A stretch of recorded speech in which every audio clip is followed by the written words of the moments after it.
O último inimigo. Nós vamos estudar sobre este tema, que é um pouco controverso, há muitas interpretações. Contudo, nós vamos perceber que o último inimigo a ser vencido, na verdade, é a morte, pois Satanás já foi vencido na cruz. Pode alguém que morreu já falar com os vivos? Essa é uma pergunta que possivelmente você já fez.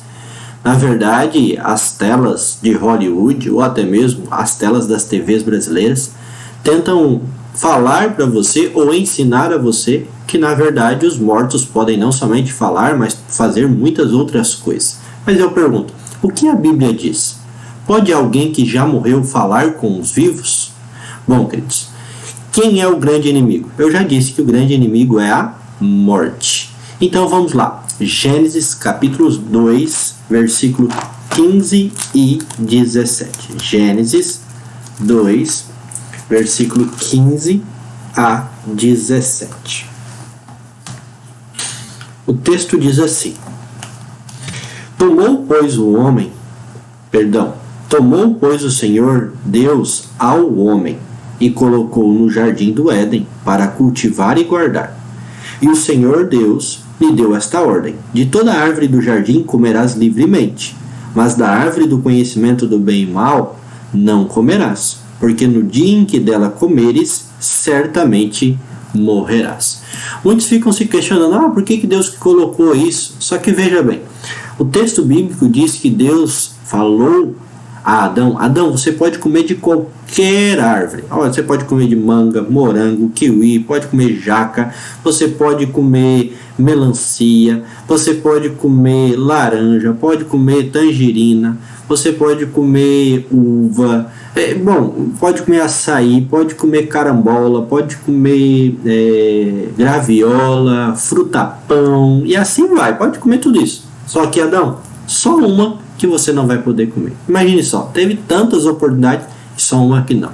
E o texto diz que no dia em que Adão comesse, certamente ele morreria, coisa que ele não sabia o que era.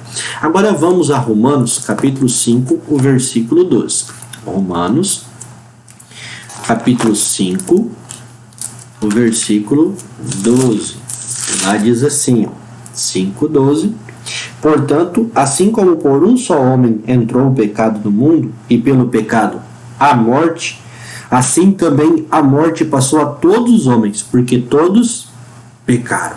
Então perceba que o inimigo, ele entrou não somente na vida de Adão. Quando Deus disse: olha, Adão, certamente morrereis, não estava dizendo apenas a Adão, mas a toda a sua descendência, pois o pecado entrou por um homem e, na verdade, através dele, todos nós pecamos. E no final de tudo, hoje nós não apenas pecamos porque somos descendentes de Adão, mas pecamos porque é uma escolha nossa. Então veja bem, para onde vão as pessoas que morrem, né? Se eu vou morrer, porque todos que pecaram morrem, o salário do pecado é a morte, para onde que vão os que morrem? Abra a tua Bíblia em Eclesiastes. Eclesiastes, capítulo 3, o versículo 20. Eclesiastes 3, verso 20. Esse texto diz assim, todos vão para o mesmo lugar, todos procedem do pó, e ao pó tornarão. Quando você vai no livro de Gênesis, lá no início, diz que Deus formou o homem do pó da terra mais fôlego de vida. E então o homem passou a ser uma alma vivente. Perceba que o texto bíblico, eu até quero ler com você, para você não dizer assim, o pastor está falando, mas não mostrou o texto. Eu quero mostrar para você aquilo que nós encontramos na palavra de Deus. Gênesis 2,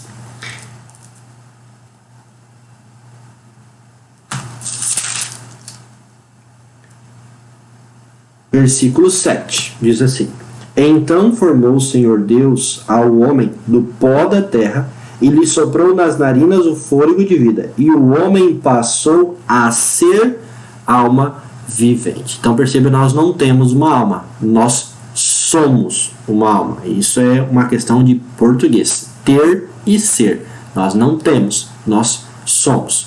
E aí em Eclesiastes diz que o pó voltará para o pó. Esta é a verdade. E o que Eclesiastes 12, versículo 7 nos diz? Vamos ver lá. Eclesiastes 12, versículo 7 nos diz. Eclesiastes 12, 7 diz assim: e o pó volte à terra como era, e o espírito volte a Deus que o deu. E aí muitos pensam assim: ah, pastor, só aí diz que tem um espírito. Na verdade, a palavra espírito aqui, ela vem do original hebraico ruá. E ruá pode significar sopro, pode significar fôlego e espírito. A língua hebraica é uma língua muito pobre, tem poucos verbetes. E na verdade aqui, queridos, a melhor tradução seria: e o pó volte à terra como era, e o fôlego volte a Deus que o deu. Mas na mentalidade hebraica, fôlego, sopro e espírito tinha a mesma conotação, a mesma ideia. Então, na hora da tradução, não há nenhuma dificuldade em colocar espírito. Mas aqui nós entendemos o quê? Que com a morte, o corpo, que é pó, volta para o pó. E o fôlego de vida volta para Deus que o deu. Então, aí fica a pergunta: a morte é o fim de tudo? Então, se o corpo volta para o pó, que é de onde veio, o fôlego volta para Deus, que é de onde veio também. Então, a morte é o fim de tudo? Acabou? Não tem mais nada além da morte? Vamos ver o que Daniel, capítulo 12, versículo 2 nos diz. Daniel 12, verso 2. Daniel 12, verso 2 diz assim: muitos dos que dormem no pó, olha só, o texto aqui diz que quem está no pó, aquilo que voltou para o pó, na verdade está dormindo. Muitos dos que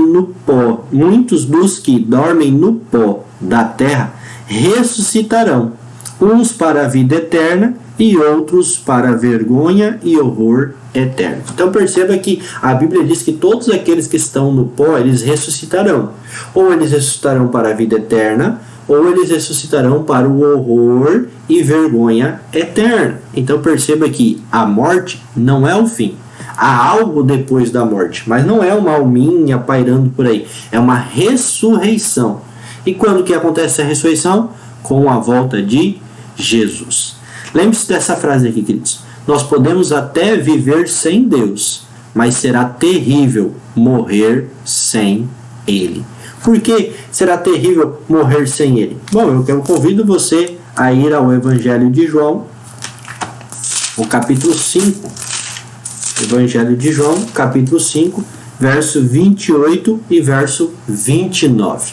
O texto diz assim: não vos maravilheis disto, que vem a hora em que todos os que se acham nos túmulos ouvirão a sua voz e sairão, os que tiverem feito o bem para a ressurreição da vida, e os que tiverem praticado o mal para a ressurreição do juízo. Então perceba que a Bíblia diz que as pessoas que morrem, quando Jesus volta, elas não estão no céu, elas ainda estão no túmulo, porque o texto é claro. João capítulo 5, verso 28 diz assim, porque vem a hora em que todos os que se acham nos túmulos ouvirão a sua voz e sairão do túmulo, uns para a ressurreição da vida e outros para a ressurreição do juízo. Então, queridos, por isso que é terrível morrer sem Deus. Até viver sem Deus, muitas pessoas conseguem. Agora, morrer sem Ele é sinal de uma ressurreição apenas para o juízo. Jesus é a solução para tudo. Ele é a solução para a morte. Eu quero que você vá um pouquinho à frente aí, em João capítulo 11, e na verdade eu quero que você leia esse texto aí depois. Você vai perceber como Jesus considerava a morte. Primeiro, ele considera a morte como um sono. Ele fala que Lázaro dormiu. E aí os discípulos dizem assim, se dormiu, está tudo bem, está tranquilo. E aí Jesus confirma na linguagem que eles compreendiam. Lázaro morreu. Para Jesus, a morte é como um sono. Por quê? Porque ele é o único que pode nos despertar deste sono. Ele, no próprio Evangelho de João, capítulo 11, diz que é a ressurreição e a vida. Aquele que crê nele tem a vida. Então temos que crer em Cristo. Porque crendo em Cristo, mesmo que eu morra, e aí é o que o Evangelho de João diz, aquele que morre, aquele que crê, mesmo que morra, viverá. E aí acontece o grande milagre de Jesus ressuscitando Lázaro, dando um exemplo para nós que ele tem poder de ressuscitar a qualquer um que está no pó da terra. Queridos, no próximo estudo, nós vamos falar sobre a nova terra. Por que nós vamos falar sobre a nova terra? Porque eu quero que você vá agora a Apocalipse, capítulo 21. Abre aí em Apocalipse, capítulo 21. Nós vamos ler do versículo 1 até o versículo 4. Tá bom? 1 até o 4. Diz assim, Apocalipse 21, verso 1 a 4.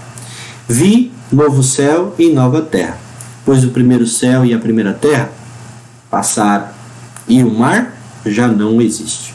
Vi também a cidade santa, a nova Jerusalém, que descia do céu, da parte de Deus, ataviada como noiva, adornada para seu esposo. Então ouvi grande voz vinda do trono, dizendo: Eis o tabernáculo de Deus com os homens. Deus habitará no meio deles. Eles serão os povos de Deus, e Deus mesmo estará com eles. E aí vem o versículo 4. Versículo 4 diz assim, ó, e lhes enxugará dos olhos toda lágrima.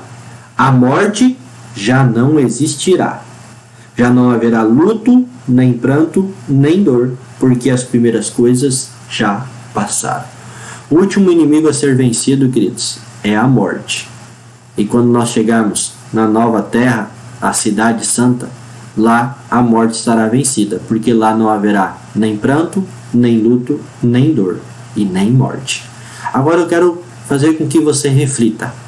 Se hoje fosse o dia do nosso descanso, da nossa morte, nós descansaríamos com Cristo ou sem Cristo? Como falei anteriormente, viver sem Cristo é fácil. Morrer sem Ele é morrer sem esperança. Queridos, a morte pode não ser o fim, não como as telas de Hollywood nos apresentam, mas a morte pode não ser o fim conforme a Bíblia nos revela.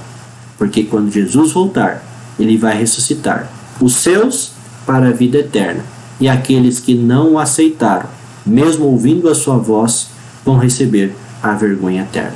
De qual lado você vai estar? Queridos, aprendamos mais um pouco sobre o estado dos mortos. Aprendamos um pouco mais sobre a morte. Por que é tão importante aprender sobre a morte, pastor? Eu digo a vocês e termino lendo com vocês o livro de Gênesis, o capítulo 3. Gênesis, o capítulo 3. E este texto, ele diz assim, Gênesis, capítulo 3, do versículo 2 em diante. Vamos ler do versículo 1, diz assim, mas a serpente, Gênesis 3, verso 1, mas a serpente, mais sagaz que todos os animais selváticos que o Senhor Deus tinha feito, disse à mulher, é assim que Deus disse, não comereis de toda árvore do jardim? Respondeu a mulher, do fruto das árvores do jardim podemos comer, mas do fruto da árvore que está no meio do jardim, disse Deus, dele não comereis, nem tocareis nele, para que não morrais. E a serpente disse à mulher, é certo que não morrereis. Então, queridos, perceba que há uma grande mentira de Satanás. E a grande mentira de Satanás é que a morte, na verdade, não existe. Ou que Deus é mentiroso, falando que a morte é separação entre Deus e os homens. Eu pergunto a você, em quem você confia? Em Deus, que te ama, ou em Satanás, que te derruba a cada pecado que você comete? Eu quero estar na nova terra, mesmo que eu morra, porque eu tenho a certeza de que se eu morrer em Cristo, eu serei ressuscitado para a eternidade. Que Deus abençoe a você e que você tenha o privilégio de aprender mais sobre a nova terra, mas de aprender mais sobre a esperança além do túmulo. Porque a esperança além do túmulo não é conversar com espíritos. A esperança além do túmulo é ser ressuscitado para viver eternamente ao lado de Cristo e dos nossos amados que serviram a Jesus e aceitaram a sua vontade. Que Deus te abençoe, que Deus te guarde e que você possa cada dia mais aprender do amor de Deus. Faça o estudo e continue conosco nestes temas que nós estamos tratando aqui.